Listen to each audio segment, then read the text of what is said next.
السلام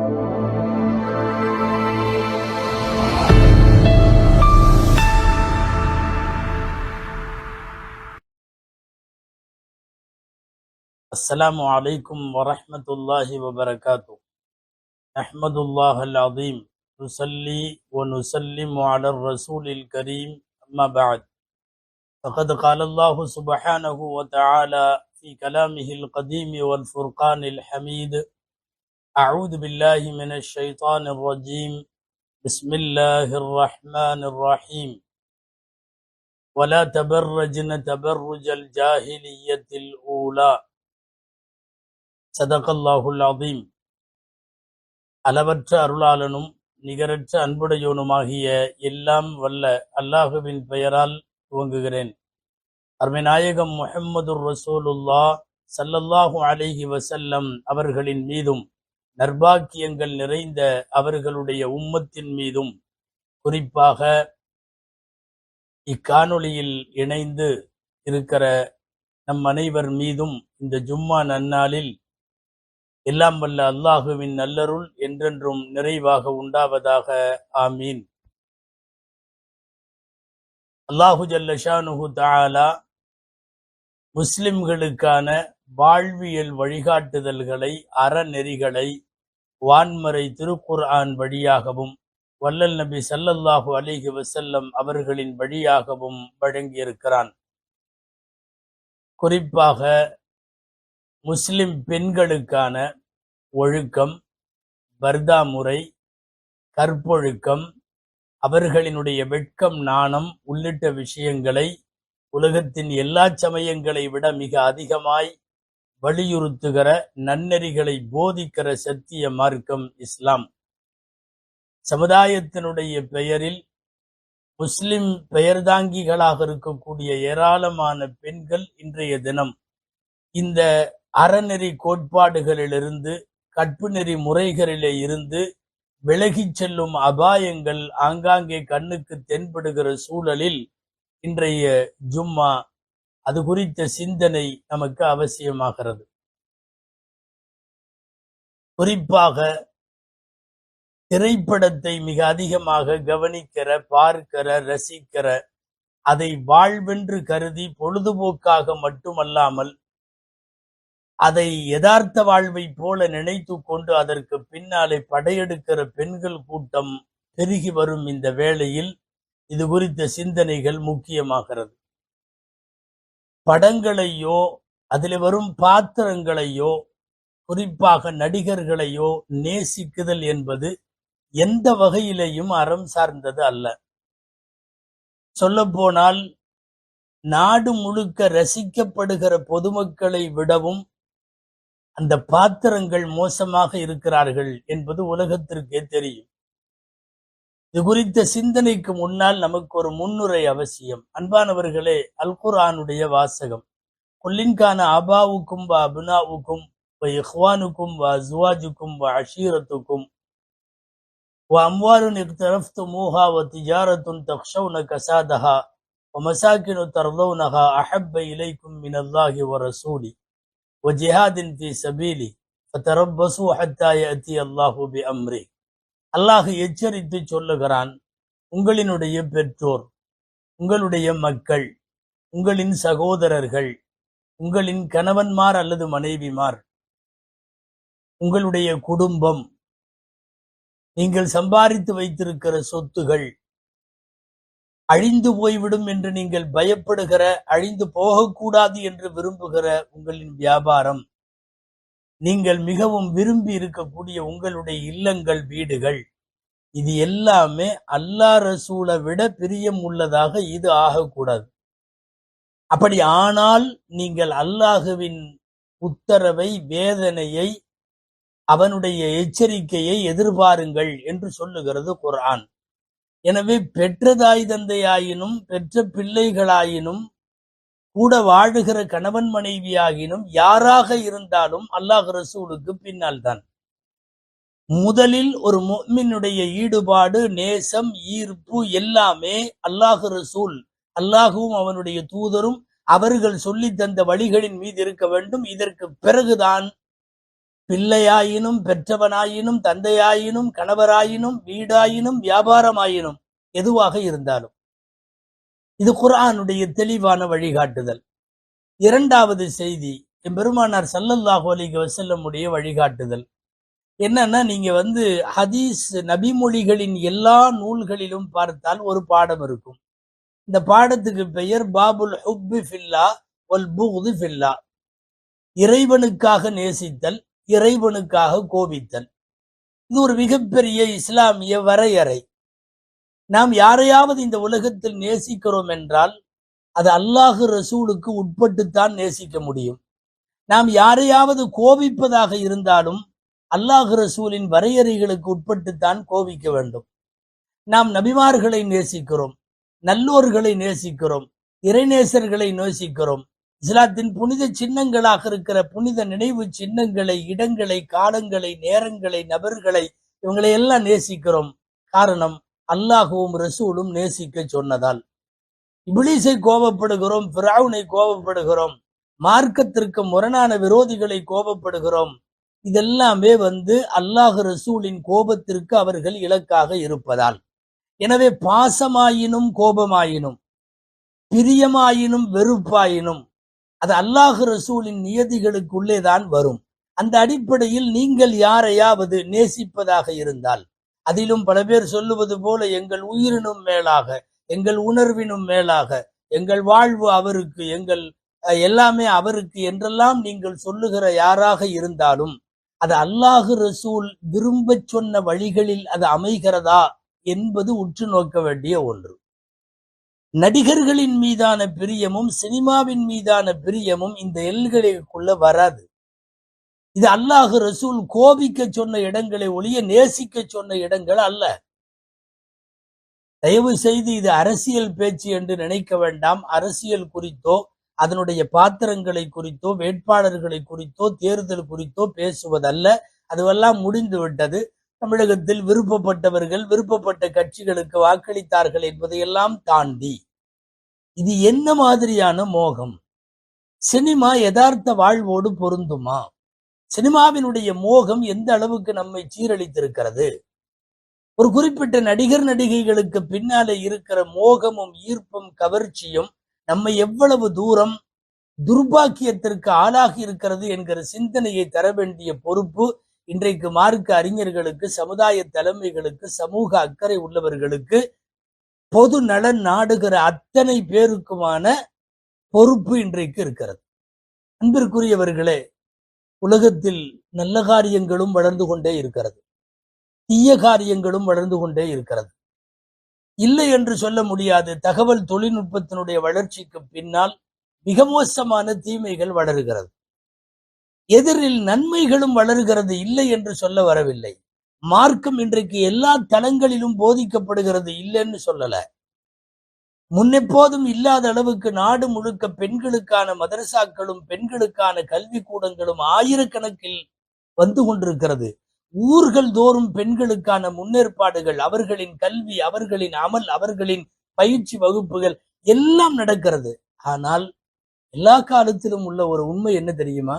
நன்மையை தாண்டி தீமை வேகமாக வளரும். இன்றைக்கு சோசியல் மீடியாக்களின் வழியாக, குறிப்பாக சினிமாவின் வழியாக சீரழிந்து போகிற பெண்கள் அதிகம். நீங்கள் பள்ளிவாசல்களிலும் கல்வி கூடங்களிலும் நிஸ்வான்களிலும் வைத்து போதிக்கிற, கல்வி கூடங்களில் சொல்லித்தரப்படுகிற அறநெறிகள் சார்ந்த மாரல் சயின்ஸை உள்ளடக்கிய நீதி போதனைகளை எல்லாம் தாண்டி இன்றைக்கு இந்த வளருகிற அசிங்கம் அதிகம், வளருகிற ஆபத்துகள் அதிகம், குறிப்பாக பெண்கள் குறித்த அபாயங்களும் அதிகம். நன்மைகள் பெருகுகிறதே என்கிற நினைக்கிற அதே வேளையில் தீமை அதைவிட பெருகுகிறதே என்பதும் இங்கே யோசிக்கத்தக்கது. சினிமா நிறைய தாக்கத்திற்கு உள்ளாக இருக்கிறது. ஒரு பள்ளிக்கூடத்தினுடைய ஆண்டு விழாவில் பரதநாட்டியம் ஆடினார்கள், குச்சிப்புடி ஆடினார்கள், கலை நிகழ்ச்சிகள் நடத்தினார்கள், விளையாட்டு போட்டிகள் நடத்தினார்கள், ஒரு கட்டத்தில் நாட்டுப்புற பாடல்கள் பாடினார்கள். அந்த எல்லைகளை எல்லாம் தாண்டி சினிமா பாட்டுக்கு ஆடுகிற குழந்தைகளை உருவாக்குகிற கலாச்சாரம் வந்தது.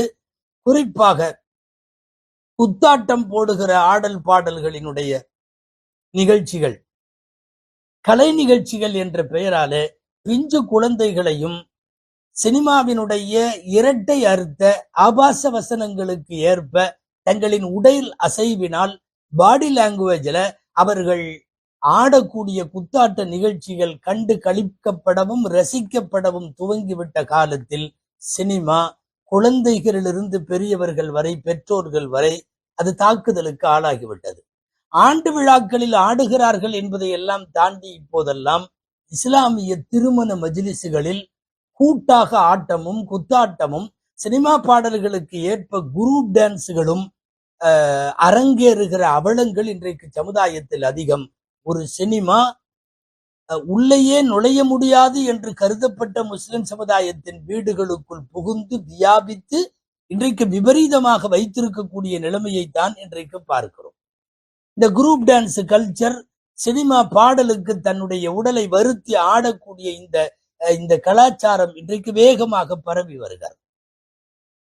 டேட்டிங், லிவிங் டுகெதர் போன்ற கலாச்சாரங்கள் மேற்கத்திய உலகத்திற்கு சொந்தமானவை. எல்லா காலத்திலேயும் நடுநிலை சார்ந்திருக்கிற எல்லாரும் எச்சரிப்பது என்ன தெரியுமா?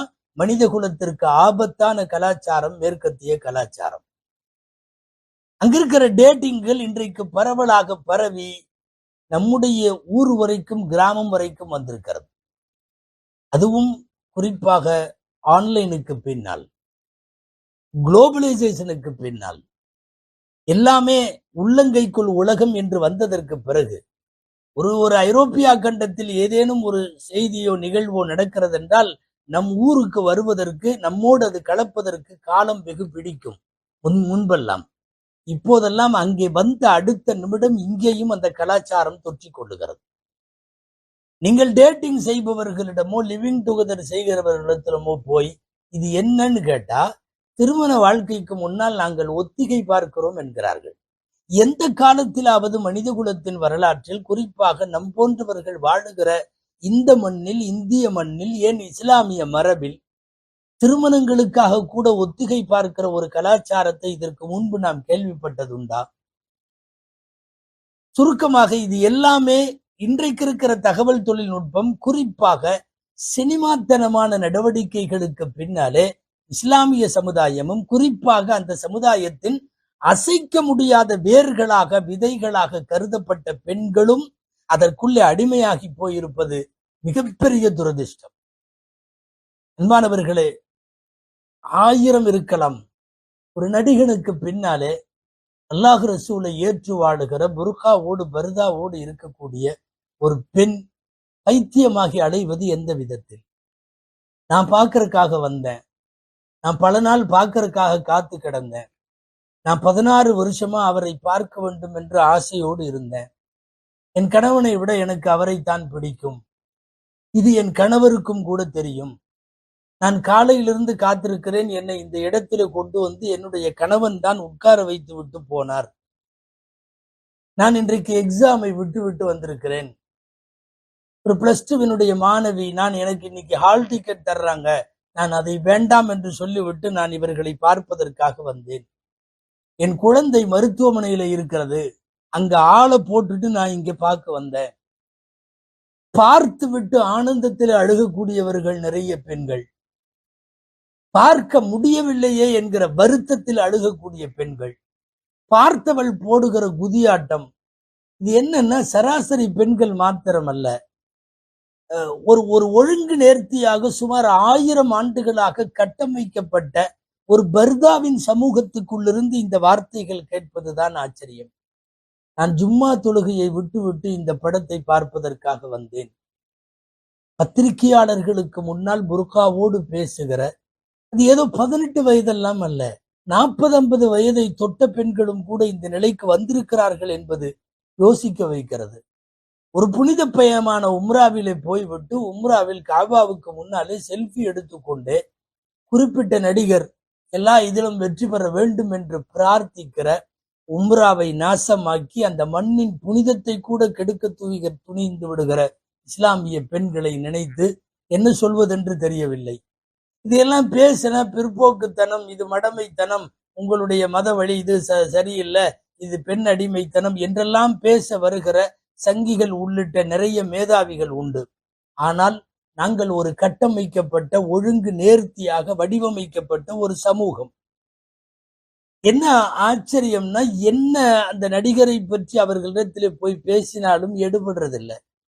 ஏமா அவர்கள் இவர்களுக்கு சப்போர்ட்னு சொல்றாங்களே, இருந்துட்டு போகட்டும், என்ன தப்பு? சொந்த வாழ்க்கை இப்படின்னு சொல்றாங்களே, இருந்துட்டு போகட்டும், என்ன தப்பு? உச்ச கட்டத்திற்கு போய் விடுகிற நான் வேறு பெண்கள் எல்லாம், அதாவது நான் மனைவியா கூட இருப்பேன்னு சொல்ற பெண்களுடைய விமர்சனத்தை எல்லாம் இங்க வைக்கல. இஸ்லாமிய பெண்களின் வாயிலிருந்து வந்த, அவர்கள் காண்பதற்கு துடித்த, அவர்கள் கூட்டத்தில் நசுங்கி போய் தன்னை தொலைத்து கொண்ட தருணங்களை பேச வேண்டியது இருக்கிறது. எவ்வளவு ஆபத்தான வார்த்தைகள் அதுவெல்லாம். என்னுடைய குடும்பத்தில் இருப்பவர்கள் அவருக்கு ஆதரவு அளிக்கவில்லை என்றால் எல்லாத்தையும் விஷம் வச்சு கொண்டுருவேன். என் குழந்தையை நான் கொன்று விடுவேன். எங்கெங்கோ போகிறது. நான் அக்கா தங்கையாக, மனைவியாக, என் வைப்பு பெண்ணாக கூட நான் இருந்து விடுவேன் என்றெல்லாம் பேசுகிற அவலங்கள் முன்னெப்போதும் இல்லாத அளவுக்கு இன்றைக்கு வந்து சமூக அக்கறை உள்ளவர்களை கவலைப்பட வைத்திருக்கிறது. வைக்க வேண்டும். காண்பதை தரிசனமாக கருதுகிறவர்கள், நீங்கள் என்றைக்காவது குர்ஆனை கையிலே பார்ப்பதை தரிசனமாக பாக்கியமாக கருதியது உண்டா? பெற்றோரை பார்ப்பது இபாதத், கஅபாவை பார்ப்பது இபாதத், குர்ஆனை பார்ப்பது இபாதத். நீங்கள் காண துடிக்கிற இதுவெல்லாம் பலாலத் என்று சொல்லுவார்கள். இது வழிகேடு. இது சாதாரண நிலை கூட அல்ல. கை கொடுப்பதற்கும் சேர்ந்து நின்று புகைப்படம் எடுத்துக் கொள்ளுவதற்கும் ஆறத் தழுவிக் கொள்வதற்கும் ஆசைப்படுகிற பெண்களை என்ன வார்த்தைகளில் சொல்லுவது? இவர்களின் குடும்பத்தினர் என்ன செய்கிறார்கள்? இவர்களின் பகுதி வாழ் முஸ்லிம் சமுதாயத்தினுடைய தலைமைகள் எல்லாம் என்ன செய்து கொண்டிருக்கிறது? அன்பானவர்களே, ஹஜ் உள்ளிட்ட பிரயாணங்களுக்கு போகிற போது கூட மஹரம் என்று சொல்லக்கூடிய அனுமதிக்கப்பட்ட ஆண்களை தவிர மற்றவர்களோடு முசாபகா செய்ய, கை குலுக்கிக் கொள்ள அனுமதி இல்லை. அப்படியானால் திரைப்படத்தில் நடித்த ஒரு பாத்திரத்தோடு கைகுலுக்குவதும், அவர்களோடு செல்ஃபி எடுப்பதும், இணைந்து நின்று கொள்ளுவதும், சமயங்களில் ஆறத் தழுவிக் கொள்வதும், இந்த அசிங்கங்களை எந்த அடிப்படையில நாம் எடுத்துக் கொள்ளுவது? இங்கே மார்க்கத்தினுடைய நூல்களை எடுத்து பார்த்தால், ஷரியத்தின் சட்டங்களை பார்த்தால், தொழுகைக்காக செல்லக்கூடிய பெண் கூட பள்ளிவாசலுக்கு போவதா அல்லது வீட்டிலேயே இருந்து தொழுகுவதா என்றெல்லாம் இங்கே சர்ச்சை செய்கிறார்கள் ஷரியத்தினுடைய பெருமக்கள். அபூதாவுதுல வரக்கூடிய நபிமொழி, ஒரு அம்மா உம்மு ஹுமைத சாயிதி ரலியல்லாஹு அன்ஹா, அந்த அம்மாவுக்கு பேர். அல்லாஹுவின் தூதரிடத்துல அந்த அம்மா கேட்கிறாங்க, அல்லாஹுவின் தூதரே, உங்களுக்கு பின்னால் தொழ வேண்டும் என்று எனக்கு ஆசை. பள்ளிவாசல் மஸ்ஜிது நபவி 5000 மடங்கு ஒவ்வொன்றும் அதிகமாக நன்மை கிடைக்கிற பள்ளிவாசல். இமாமத்து செய்கிற தலைமை பொறுப்பேற்றிருக்கிறவர்கள் நபிகள் ஸல்லல்லாஹு அலைஹி வஸல்லம். சஃப்ல நின்று தொழக்கூடியது எல்லாமே ஹைருல் குரூன் என்று சொல்லக்கூடிய பொற்காலத்தில் வாழ்ந்த புனிதம் மிக்க மக்கள். இப்படிப்பட்ட ஒரு பள்ளிவாசல்ல நான் வந்து தொழுகிறதுக்கு ஆசையா இருக்கு, நான் எப்போதும் பள்ளிவாசலில் தொழுவது நல்லதா என்று கேட்டு வரக்கூடிய உம்மு ஹுமைது சாயிதிக்கு நபி ஸல்லல்லாஹு அலைஹி வஸல்லம் சொன்ன பதில் என்ன தெரியுமா? ஸலாத்துகி ஃபீ பைத்திகி கைருல் லகி மின் அன் தஹ்துரி ஃபீ மஸ்ஜிதி ஹாதா. எனது இந்த மஸ்ஜிது நபவி பள்ளிவாசலில் நீ தொழுகுவதை விட உன் வீட்டிலேயே உன் தொழுகையை நிறைவேற்றிக் கொள்வது நல்லது என்பது நபிகள் ஸல்லல்லாஹு அலைஹி வஸல்லமுடைய வாக்கென்றால், தொழுவதற்கு ஒரு பெண் பள்ளிவாசலுக்கு வருவதற்கு கூட இவ்வளவு பின்புலங்கள் குறித்தும் நபிமொழிகள் குறித்தும் அலசி ஆராயப்படுகிறது என்றால், ஒரு வெட்ட வெளியில், ஒரு மைதானத்தில், ஒரு வெயில் நேரத்தில் கை குழந்தையோடு காத்து கிடந்து அவருக்காக நான் என்ன வேண்டுமானாலும் இருப்பேன் என்று சொல்லுகிற பெண் குலத்தை உண்மையாகவே தனிமையில் யோசித்தால், நடுநிலை சிந்தனை கொண்ட முஸ்லிம்கள் அத்தனை பேருக்கும் சொல்லுகிறேன், நிச்சயமாக நெஞ்சு பாரமாக இருக்கிறது. நிச்சயமாக துக்கம் ஒரு ஓரத்தில் இருந்து கொண்டே இருக்கிறது. நம்முடைய சமுதாய பெண்களா இவ்வளவு தூரம் கூட இறங்கி போவார்களா என்கிற அளவுக்கெல்லாம் கூட வந்து விட்டதல்லவா? வெள்ளிக்கிழமை என்று ஒரு படத்தை பார்த்து விட்டு வந்து தியேட்டருடைய வாசலில் பிரஸ் மீட், பத்திரிகையாளர்கள் படம் எப்படி என்று கேட்கிற போது, ஜும்மாவை விட்டுட்டு வந்தேன், ஆனா எதிர்பார்த்த பிரயோஜனம் ஒன்றும் வீண் போகல, ரொம்ப நல்ல படம் இருக்குது என்று சொல்லுகிற புர்கா அணிந்த முஸ்லிம் பெண்களை என்னவென்று சொல்வது? சில இணையதளத்தில் கருத்துக்களை பகிரக்கூடியவர்களுக்கு இடையில இப்படி ஒரு விமர்சனம் உண்டு. இவர்கள் முஸ்லிம் பெண்கள் அல்ல, இவர்கள் புர்கா அணிவிக்கப்பட்டு கொண்டு வரப்பட்டவர்கள். இதற்கு பின்னாலே ஒரு சதித்திட்டம் அரங்கேறுகிறது, அது அம்பலத்திற்கு கொஞ்சம் கொஞ்சமாக வரும் என்றெல்லாம் சொல்லுவது கொஞ்சம் ஆறுதலாக இருந்தாலும், சம்பந்தப்பட்ட ஊர்களிலிருந்து கிடைக்கிற தகவல்களின்படி முஸ்லிம் பெண்களே அப்படி இருக்கிறார்கள் என்பதை எல்லாம் பார்க்கிறோம். கூட்ட நெரிசல்ல ஆண் பெண் காவல்துறை சிக்கி தவித்து கூட்ட நெரிசல்ல அவர்கள் பிசைந்து பிழியப்படுகிற ஒரு சூழ்நிலையில போய் புர்கா அந்த கூட்டத்துக்கு மத்தியில நிக்குதே. இங்கே நம்முடைய கிதாபுகளில் ஷரியத்தில் ஆச்சரியமாக இருக்கிறது, போர்க்களத்தினுடைய நேரங்கள்ல நிறைய பேர் இறந்து விடுவாங்க போர்ல. அப்படி போர்க்களத்தில் இறந்து போகிறவர்களை ஒவ்வொருத்தருக்கும் ஒவ்வொரு குழி எல்லாம் தோண்ட முடியாது. இந்த காலத்துல ஹவுஸ் மாதிரி ஒரு பெரிய குழியை தோண்டி எல்லா ஜனாசாவையும் ஒன்னா போட்டுருவாங்க. ஒரே குழியில 5 பிரேதங்கள் 10 பிரேதங்கள் எல்லாம் அடக்கப்படுவது உண்டு. மார்க்கத்தினுடைய சட்ட நூல்கள் என்ன சொல்லுகிறது தெரியுமா? அந்த மாதிரி இறந்து போன பிரேதங்களை அடக்குகிற போது கூட ஆண்களோடு பெண்கள் ஜனாசாவை வைக்க கூடாது. ஆண்கள் கபரு அவர் அடக்க ஸ்தலம் ஜனாசா தனி, பெண்களுக்காக தோண்டப்படுகிற குழிகளில் பெண்கள் தனி. இறந்து போன பிறகு ரூஹு போன பிறகு கஃனாடை அணிந்து குழிக்குள்ளே வைக்கப்படுகிற போது கூட நீ பிணமானாலும் ஆண் பிணத்தோடு உன்னை வைக்க கூடாது என்ற அளவுக்கு பேசுகிற மார்க்க சட்டத்தில் அந்த அல்லாஹுவையும் ரசூலையும் ஏற்று வழிவந்த ஒரு முஸ்லிம் பெண் நெரிசலிலே பிதுங்கி போய் ஒரு நடிகனை பார்ப்பதற்கு தன்னை தொலைத்துக் கொள்கிறாள் என்றால், தயவு செய்து பார்வையாளர்கள் யாரும் அரசியல்ல அவரை பிடிக்காதனால பேசுறாங்க என்று நினைக்கவே வேண்டாம். யாரோ வரட்டும், யாரோ இருக்கட்டும், முஸ்லிம் சமுதாயத்தினுடைய பெண்கள் தங்களின் மாண்புகளை, தங்களின் மானத்தை, தங்களின் மரியாதையை, தங்களின் பாரம்பரிய பெருமையை எல்லாத்தையும் எப்படி தூக்கி எறிஞ்சிங்க என்பதை நாம் பேச வேண்டியது இருக்கிறது. அன்பானவர்களை, பெண்கள் தாய்மார்கள், குறிப்பாக முதல் மதரசா, அது முதல் பள்ளிக்கூடம். வீட்டுல இருக்கிற அந்த பெத்த தாயிட்ட மொபைலை கொண்டு வந்து கொடுத்து ஒரு 5-6 வயசு பையன், அம்மா இங்க பாரு, இந்த மொபைல்ல யாருன்னு பாரு, உனக்கு பிடிச்சவங்க என்று சொல்லி காட்டுகிறான். அந்த நடிகனை பார்த்து புலகாங்கிதப்படுகிறாள் அந்த தாய். இந்த 5 வயசு பிஞ்சு சிறுவனினுடைய நெஞ்சத்திலே பதிவாகிற இது எந்த மாதிரி வருங்காலத்தில் தாக்கத்தை ஏற்படுத்தும்? அந்த பையனுக்கு ஒரு 50-60 வயசு ஆகிறப்போ தன் தாயை பற்றி அவன் என்ன பேசுவான்? இன்றைக்கு இருக்கிற நீங்களும் நானும் நம்ம அம்மாவை பத்தி பேசும்போது என்ன பேசுகிறோம்? என் தாய் பெரிய பத்தினி, என் தாய் தொழுகையாளி, என் தாய் குரான் ஓதுபவள், என் தாய் எங்களை எல்லாம் அப்படி வளர்த்தால், என் தாய் நாங்கள் தவறு செய்தால் கண்டிப்பால், எங்கள் தாய் தொழுகாமல் எங்களை விடமாட்டால். இப்படி எல்லாம் நினைவு கூர்றோமா இல்லையா? ஒரு 50 வயசுக்கு பின்னாடி, 60 வயசுக்கு பின்னாடி. இன்னைக்கு குறிப்பிட்ட நடிகனின் ரசிகையாக குத்தாட்டம் போட்டு அலைகிற இந்த பெண்ணினுடைய வாரிசு ஒரு 50 வருஷத்துக்கு பின்னாடி அவங்க அம்மாவை பத்தி யோசிக்கிறப்போ அவன் என்ன சொல்லுவான்? எங்க அம்மா அந்த நடிகன்னு சொன்னா உயிரை விடுவா என்று சொல்லி வருங்காலத்தில் ஒரு பதிவு இருக்குமானால் எவ்வளவு கேவலமான பதிவு! இது சரிதானா என்பதை சமுதாயத்தினுடைய குறிப்பாக பெண்களின் சிந்தனைக்கு வைக்க வேண்டும். இங்கே உயிர் போகட்டும் பரவாயில்லை என்று சொல்லி உயிரை நீத்த சுமையாக்களினுடைய வம்சம் இது. சுமையாவை அடித்து கொலை செய்து துவம்சம் செய்து சித்திரவதை செய்கிற அபூஜஹல் கேட்டான், உன் ரப்பை எனக்கு காட்டு, உன்னை விட்டு விடுகிறேன். சுமையா வாழ்வில் கடைசியாய் பேசிய வசனம் அதுதான் என்று சொல்லுகிறார்கள். லா துத்ரிகுல் அப்சார் வஹுவ யுத்ரிகுல் அப்சார் வஹுவல் லத்தீஃபுல் கபீர்.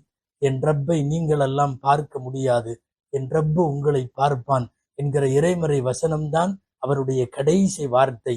பிறப்புறுப்பின் வழியாக சித்திரவதை செய்யப்பட்டு அவர்கள் இறந்து போய் இஸ்லாமிய வரலாற்றில் முதல் ஷஹீதான சுமையாக்களை அல்லாஹு அக்பர் யோசித்து கொண்டு வெயிலில் கால் கெடுக்க கை குழந்தையோடு நடிகனை பார்க்க நிற்கிற இந்த பெண்களை கொண்டு போய் எப்படி பொருத்துவது என்று தெரியவில்லை. கை குழந்தையோடு கணவர் தன்னை மக்காவினுடைய மலைமேட்டில் ஆளில்லாத இடத்தில் விட்டுவிட்டு போகிற போது, என் ரப்பு எங்களுக்கு எந்த இடையூறும் செய்ய மாட்டான், நீங்கள் போகலாம் என்று இப்ராஹிம் அலைஹிஸ்ஸலாமை பார்த்து சொன்ன அந்த உத்தமி மனைவி ஹாஜர் அம்மையார் யோசித்து பார்த்தால், இன்றைக்கு நடிகனை பார்க்க கடுந்தவம் கிடக்கிற பெண்களோடு சுமையாவையும் ஹாஜராவையும் எப்படி பொருத்துவது என்று தெரியவில்லை. மூக்கில ஓங்கி விட்ட குத்துல சிறுமூக்கு பெருமூக்கெல்லாம் உடைந்து ரத்தம் வழிகிறது. யாருக்கு தெரியுமா? உமர் ரலியல்லாஹு அன்ஹுடைய தங்கை ஃபாத்திமா பின்துல் ஹத்தாப் வலியும் இரத்தத்தோடு தன் கணவரையும் அடிக்க விடாமல் குறுக்கே அடிப்பது உமர் ரலியல்லாஹு அன்ஹு இஸ்லாமில் சேருவதற்கு முன்னால் அடிக்கிற அண்ணனின் குறுக்கே பாய்ந்து தடுத்து வழியும் இரத்தத்துக்கிடையில் அந்த ஃபாத்திமா பின்துல் ஹத்தாப் சொல்லுகிறார், நஅம் நஹ்னு அஸ்லம்னா வலா நதஉ ஹாதா தீன் ஃபஃஅல் மா பதாலக். ஆமா, நாங்க முஸ்லிம் ஆயிட்டோம், இஸ்லாத்துக்காக எதையும் செய்வோம், இந்த தீனை நாங்கள் ஒருபோதும் விடமாட்டோம், உன்னால் முடிஞ்சதை செய் என்று சொல்லுகிற அல்லாஹ் ரசூலுக்காக வழியும் இரத்தத்துக்கிடையில் எதிர்த்து வீரவசனம் பேசிய ஃபாத்திமாக்களை எல்லாம் வரலாற்றிலே பார்த்துவிட்டு இன்றைக்கு ஒரு குறிப்பிட்ட நடிகருக்கு பின்னால் வேணுக்கு பின்னால் கால் கெடுக்க ஓடுகிற புர்காக்களை யோசிக்கவே மனம் வரவில்லை. அன்பானவர்களே, எங்கு செல்கிறது இந்த சமுதாயம்? சொந்த புருஷன் என்னை ஏற்றுக்கொள், அல்லாஹுவை விட்டுவிடு என்று சொன்ன போது வரலாற்றில் ஆசியா என்கிற பெண் ரலியல்லாஹு அன்ஹா அலைஹஸ்ஸலாம் ஃபிரௌனுடைய மனைவி, கஃபர்து பிக் வ அன அவ்வலு மன் கஃபர்து பிக், நான் உன்னை மறுக்கிறேன், உனக்கு ஈமான் கொள்ள முடியாது, இந்த நாட்டில் உன்னை மறுப்பவர்களில் நான் முதலாவதாக இருக்கிறேன் என்று கட்டிய கணவன் மட்டுமல்ல, ஒரு நாட்டை ஆளுகிற கொடுங்கோல் அரசனுக்கு முன்னால் உரத்து சொன்ன ஆசியாக்களையும் இன்றைக்கு மைதானத்தில் நின்று கொண்டிருக்கக்கூடிய பெண்களையும் மலைக்கும் அடுவுக்கும் அல்ல, ஆகாயத்திற்கும் பூமிக்கும் அல்ல, எந்த வகையிலேயும் பொருத்தி பார்க்கவே முடியவில்லை. நாம் கேட்க வருவது, அந்த குடும்பங்களின் பெற்றோர்கள் என்ன செய்கிறார்கள்? மனைவியை இப்படி தெருவில இறங்கி அந்த நடிகளுக்கு பின்னாலே போக விடுகிற கணவன்மார்கள் என்ன செய்கிறார்கள்? அந்த பகுதியினுடைய உலமாக்களும் உமராக்களும் மார்க்க அறிஞர்களும் சமுதாய தலைமைகளும் என்ன செய்கிறார்கள்? யோசித்தால் வருத்தமாக இருக்கிறது. ஆயிரம் பெண்கள் கல்லூரி நடத்தினோமே, ஆயிரம் பயிற்சிகளும் பாசறைகளும் பெண்களுக்கான பயான்களும் நல்லொழுக்க உபதேசங்களும் நடத்தினோமே, அத்தனையும் மண்ணாகி போய்விட்டதா என்று யோசிக்கிற போது உண்மையாகவே இதயம் கனக்கிறது, பாரமாகிறது. மிகைப்படுத்தி பேசுவதாக தயவு செய்து நினைக்க வேண்டாம், அல்லாஹ் பாதுகாக்க வேண்டும். ஒரு கட்டத்தில் இந்த போலி புர்காக்களை அல்லது போலி முஸ்லிம் பெயர் தாங்கிகளை ஈமானுக்கு சம்பந்தம் இல்லாமல் பெயரை மட்டும் முஸ்லிமாக வைத்துக் கொண்டு உழவுகிற இந்த ஜந்துக்களை ஒரு குறிப்பிட்ட நடிகனோ நடிகையோ அவர்களின் மனம் விரும்புகிற யாராவது எனக்காக உன் மார்க்கத்தை விடு என்று சொன்னால் நவுதுபில்லா விட்டு விட்டு முர்த்தத்தாகி போய்விடுவார்களோ என்கிற அபாயம் அளவுக்கு சிந்திக்க வைக்கிறது இன்றைய சூழல். அன்பானவர்களே, இது ஒரு குறிப்பிட்ட நடிகரினுடைய அரசியல் பிரவேசத்தை எதிர்த்தோ அவரின் சொந்த வாழ்க்கை சரியில்லை என்பதை வைத்தோ அவரை விமர்சித்தோ பேசுவதல்ல. நம் சமுதாய பெண்கள், அந்த நடிகன் மட்டுமல்ல, எந்த நடிகனாயினும் எந்த சினிமாவாயினும் நீங்கள் எப்படி பின்னாலே போகிறீர்கள்? உங்களுடைய மரபும் பாரம்பரியமும் என்ன? உங்களுடைய ஈமானும் இஸ்லாமும் உங்களுக்கு போதிப்பதென்ன? உங்களுடைய வாழ்வியல் வழிகாட்டியாய், தலைமையாய், முன்னோடியாய், முன்மாதிரியாய் பெருமானார் ஸல்லல்லாஹு அலைஹி வஸல்லம் அவர்களை நீங்கள் உங்கள் இதயத்தில் எந்த இடத்தில் வைத்திருக்கிறீர்கள்? அனைத்தையும் ஆட்டுவிக்கிற அல்லாஹுவுக்கு முன்னாலே நீங்கள் பதில் சொல்ல வேண்டும் அல்லவா? பெண்களுக்கு மிக முக்கியமாக சூரா அன்-நிசா பெண்கள் என்கிற குர்ஆனுடைய அத்தியாயத்தையும் சூரா அன்-நூர் அத்தியாயத்தையும் சொல்லித்தர வேண்டிய கட்டாயம் இன்றைக்கு எல்லா ஜமாத்துகளும் வந்திருக்கிறது. தயை கூர்ந்து இஸ்லாமிய பெண்களை மீட்டெடுப்போம், கலாச்சார சீரழிவிலிருந்து மீட்டெடுப்போம். மிக மிக மோசமான தாக்கத்தை இந்த சமுதாயத்தில் ஏற்படுத்துகிற சினிமாவினுடைய பைத்தியங்களை மீட்டெடுப்போம்.